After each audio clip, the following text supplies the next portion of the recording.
Welcome, everyone, to the People, Purpose, and Profits Business Coaching Podcast. My name is Brian, and my wonderful co-host is... And I'm Kat.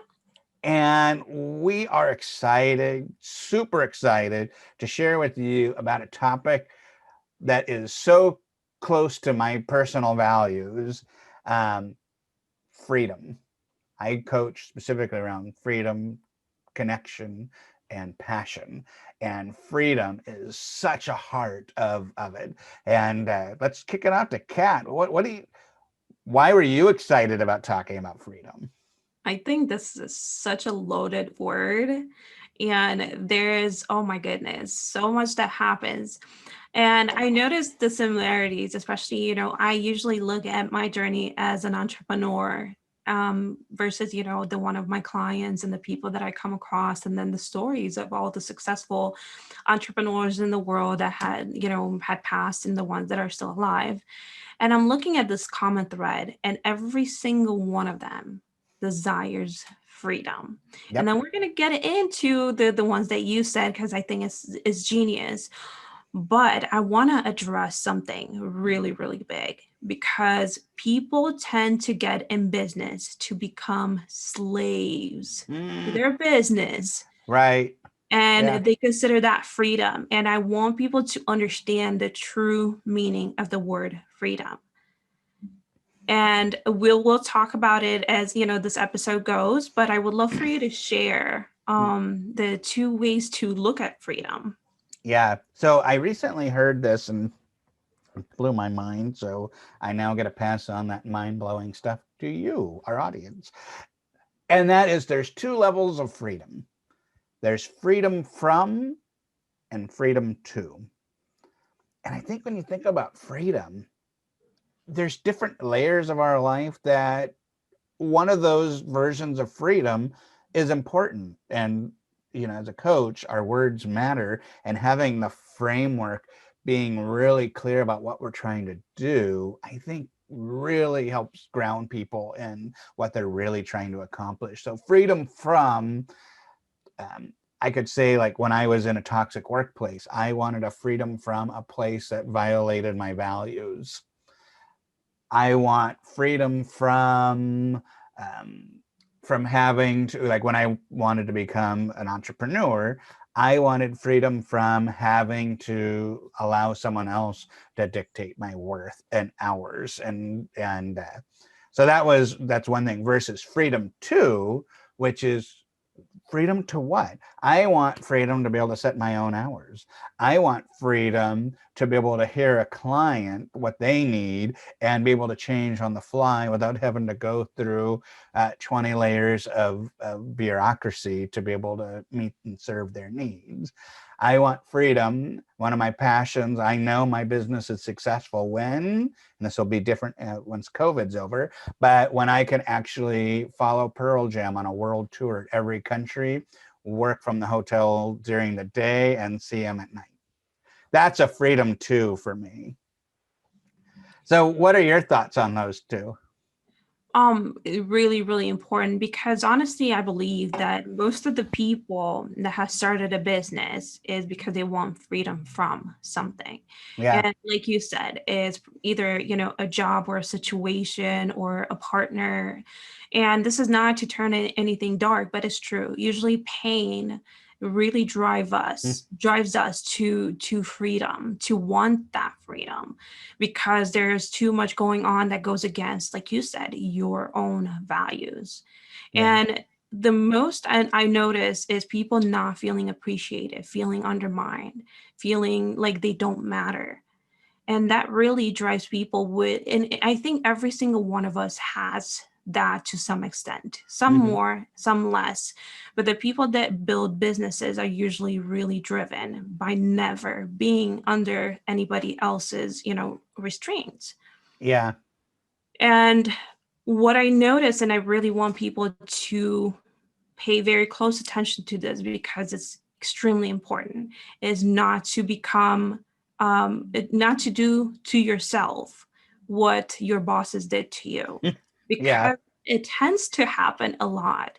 Right. We have great ideas and we get into a business, but because we don't have the proper help, the proper guidance, we then make a business that we can run in 4 or 5 hours a day and have great success with.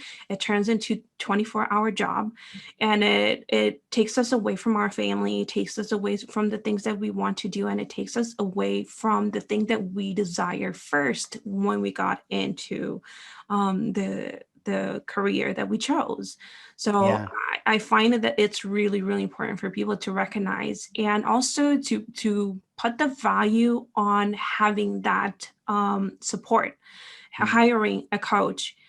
Because over the years, I've learned this the hard way, and I constantly get this when I help clients: is I wish I would have met you sooner. I wish I would Yeah. have hired help sooner, because it costs you so much more in time and stress and overwhelm and feeling like giving up constantly Yeah. when you do it on your own than if you hired help and paid what you think it's a large amount of money, but ultimately in the rear view mirror, you're going to notice that's a very small investment compared to what other people paid, and with their sweat, tears, stress, Mm. illnesses, and other things, because it does add up. It can be quite overwhelming.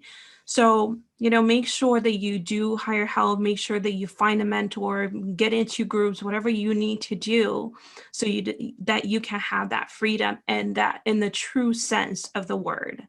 Yeah. Well, I think too, some of the work that I've done, and that's important, even just in my own journey, is defining the lifestyle that you want and then building a business that fulfills that lifestyle. I think so often entrepreneurs either, and I'm thinking about an entrepreneur that I worked with that just loves doing the work. And it's so easy to do the work because we love it, because we have a passion for it. But all of a sudden it wasn't matching towards the lifestyle he was trying to create. So that was a very, oh, right, okay. So I Told you think, the story.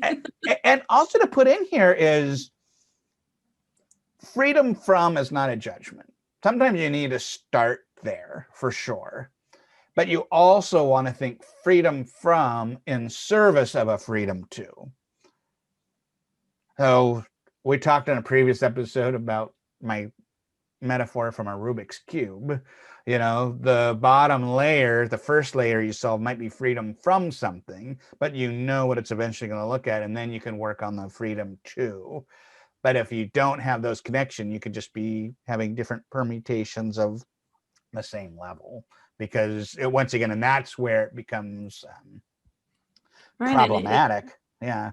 And when you're listening to this episode, you have a great head start that a lot of people didn't even consider. They might know it, subconsciously, or they're talking about it, but when you write it down on paper and you have a clear idea of why you're doing it and where you're headed and what you're doing it all for, it changes the dynamic. There's so much power in writing things down, and I can't emphasize this enough. And if you are listening to this, I think that's a great deal that you Mm. can gain from just doing that alone. Right. And I would say even further, not only write it, only 2% of people actually write their goals down. And surprisingly, there's been a lot of successful entrepreneurs. When I say, show me your written goals, they go, well, no, I don't have them. So that it seems basic. This is advice that you hear all the time. Write your goals, get your goals written down. We blow it off without ever actually doing the work. So write that down, but then the next piece is speak it out. You got to make it verbal. I first heard this in Think and Grow Rich, but with Tasia Valenta, who is one of our interviewees, when she talks about giving great voice, she really talks about the power of making our goals out loud, getting it out of our minds. Rich Litvin says our words create worlds. And so if you haven't done that yet, a great place to start. It's a great place to start. And then your freedom too is become more clear. And it doesn't mean this is the final freedom you're getting, but it's going to start you along a better journey than just doing a freedom from. And this story reminds me when I went from being a consultant to an operational management. It's a good opportunity. And I remember my manager, and at that time, a lot of the consultants weren't very happy with our director, and there's a lot of people bailing ship. And my manager says, "I'm so excited to hear you moving towards something than away from something." And I just always found that to be kind of a powerful coaching that I received is what are we doing and why are we doing it? And then, the other thing too is when you write these things down, I think there's all of like what I noticed with people that I worked in the past, and sometimes myself too, there is this underlying fear that if you write it down, you're kind of stuck with it. And Mm, that's never the case. It's just the starting point, and that's yep. where the emphasis is. Because one part of goal setting that we do right, and especially when we're talking about one of the most desired things such as freedom, you're going to start writing your goals on a regular basis and review them and rewrite them, because as we grow, Mm, things change, we evolve. And what meant like today meant freedom, tomorrow it may not mean the same thing to you, because you've right. evolved, you've maybe changed some of your values based on the things that you've seen. And once again, this is the beauty of actually having someone in your corner to help you notice those things and to give you a different perspective, to help you understand yourself better. Because I do think part of freedom is coming home to yourself, to where Mm, you're the most happiest, to where you mm, can find joy in the smallest things, to where you can give without worrying that you're going to be left without. mm, And, many of us, I was in that place, and I see this a lot with very good hearted people and great high performers, is that mhm. they give, give, give, and they feel like they don't receive back. And, I think ultimately knowing yourself and knowing what you value is the ultimate freedom. Yeah. Well, I was also thinking even a phrase, is freedom to shape.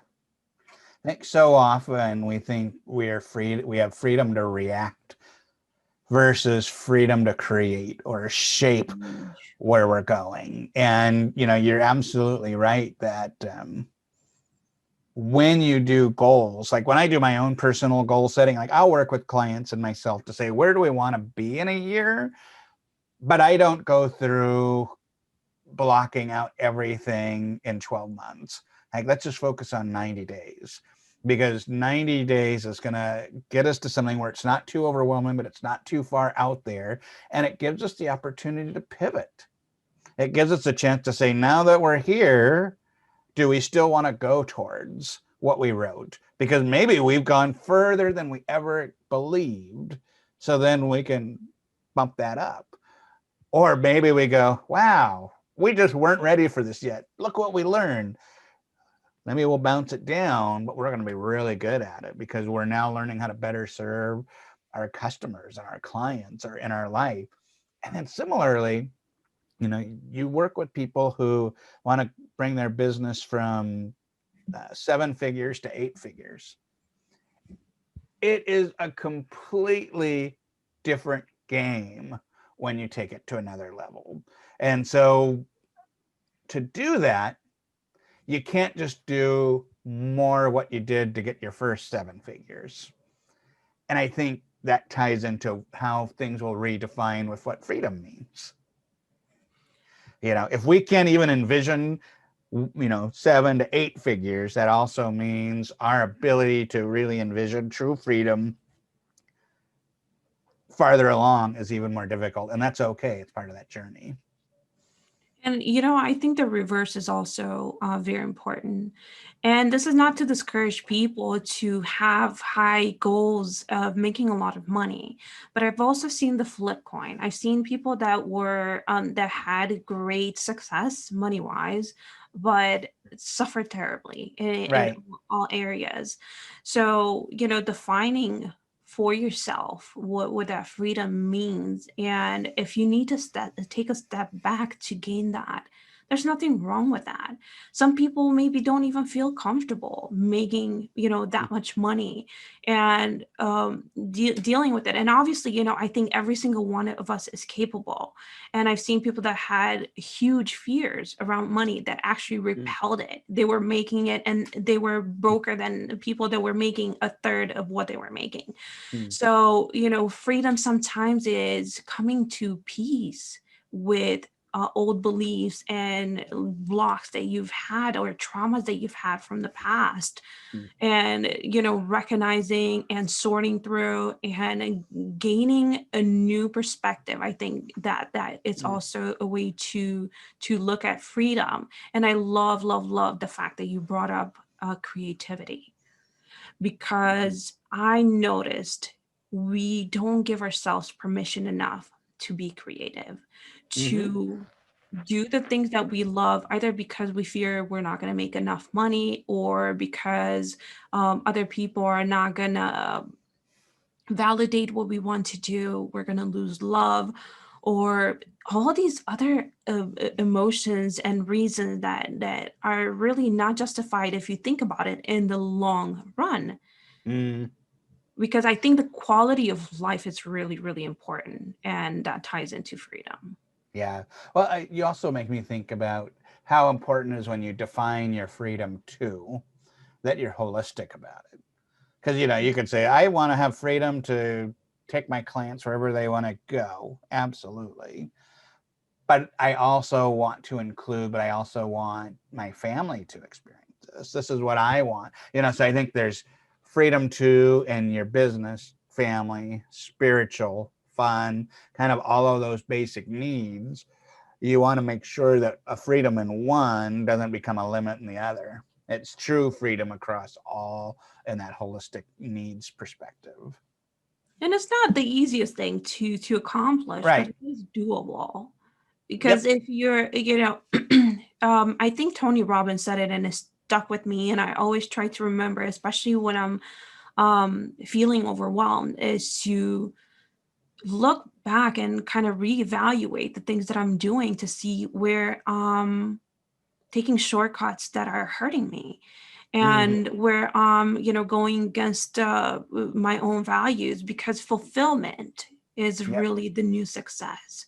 Yep. Too much emphasis, and I really love the money part. I think that there's great things that happen, and this is really what I strive with clients, but don't do it at the sake of something else. Yep. Yep. So Exactly. Yeah, and that's fulfillment why, and freedom. and like you said, is even and what I also like when you reflect on it is, yeah, n- not a lot of people are firing on all cylinders all the time. That's part of life. But the advantage is by working towards and maybe not always arriving to, um, you are going to have more freedom than ever before. Might not have perfect freedom, but you're going to have more freedom. And that's because of the design and the choices that you're making and the systems you're setting up in your life. And that's huge. And another thing that I really think is super important is keeping your word. Hmm. Keeping your word to what you said you were going to do. That's also part of the freedom. Because if you're not, then you're just a prisoner to your old thoughts, to your old paradigms, to your old beliefs. And we don't really, like, I don't think we grasp how important that is, Hmm. to challenge that, and to like, that's why knowing yourself is such a crucial part in building a business, and like you said, a holistic business Hmm. where all aspects of your life are fulfilled and not forgotten. Yeah.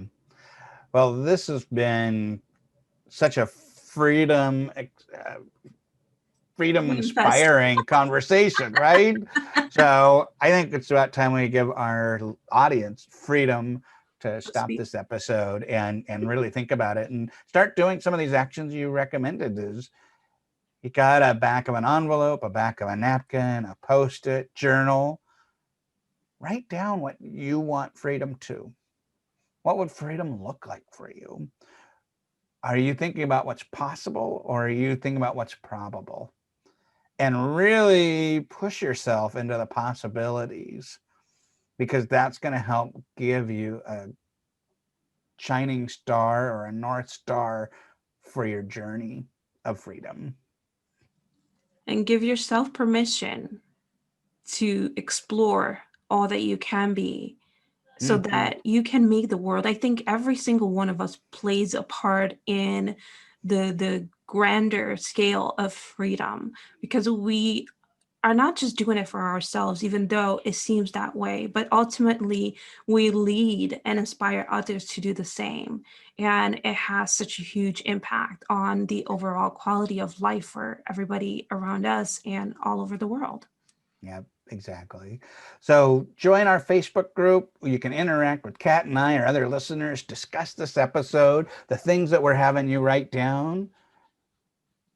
Make a live video. We talk about making it verbal, making it audio. Share with people, cast that vision, or type it. Let us know in the group. You can also follow our Facebook page just to be able to know when new episodes are coming out. And then subscribe to our YouTube channel. Or if you like the audio version of the show, your podcatcher of choice, we would love to continue to serve you, help you make a greater impact in your life and business, more than you ever considered possible before. Thank you, everybody. I'll Bye-bye. see you soon.